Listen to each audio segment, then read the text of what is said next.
Christian Jeltsin, a life worth remembering, a legacy worth continuing. What's compelling about Chris's life? What's so irresistible about his memory? And what's so inspiring about his legacy? Christian Jeltsin was born on August 23, 1944 in Elizabeth, New Jersey, while his father was away at war. Randy, Chris's sister, recalls Chris as being a character in elementary school, always in mischief. He became more serious in high school as he realized he needed to do well to get into college. He was active in a variety of sports, the swim team, varsity baseball, cross country, and he enjoyed bowling.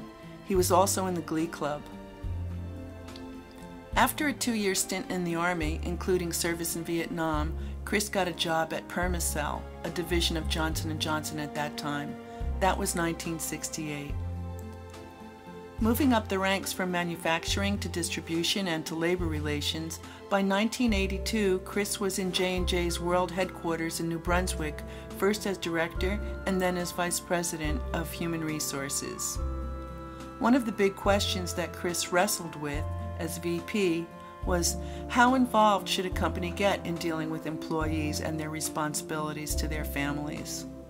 Up until that point, it was pretty clear that employees never talked to their bosses about family issues unless it was an emergency. In an interview with Ellen Galinsky of Families and Work Institute, Chris said that J&J had always done things the right way.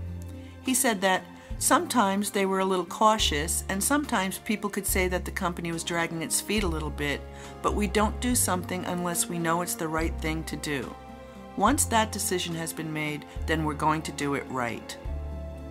A major task force was formed at J&J to research the issue balancing work and family responsibilities. What were employees saying?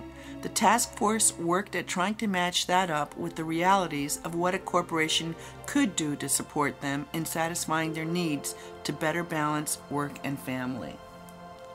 In 1988, J&J hosted a kickoff meeting to announce its Work-Life Initiative.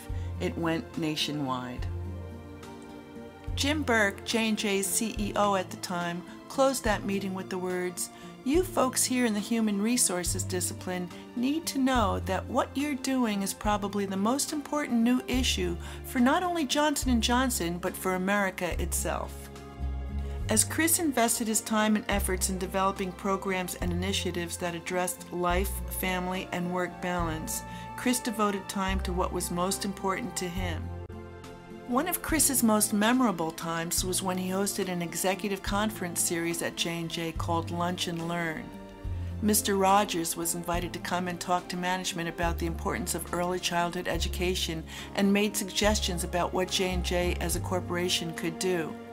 Chris was proud that everything they did was by design and not by chance. In 1992, First Lady Hillary Clinton visited J&J's Child Development Center. She toured the program and read to the children. It was a model program and facility that Chris was proud of. Chris said in an interview that change is often very difficult for people to accept. He stressed the importance of respecting the workforce as well as the management. If you follow his advice, you're ahead of the game because they know you and respect your intellect. In Chris's words, certainly any organization has other champions that you can tap into that will help you. It can be men or women. It needs to be both. Chris's life ended on October 15, 2003, at which point his legacy began as New Jersey's first official champion of children. First, New Jersey Advisory Child Care Council, and now Professional Impact New Jersey, have continued to honor leaders who work as champions of the early childhood workforce. The effect that these individuals have made in this most vital field of concern to every working family cannot be overstated. It's an investment in our society and culture to ensure that our children be in the most ideal, nurturing environment possible.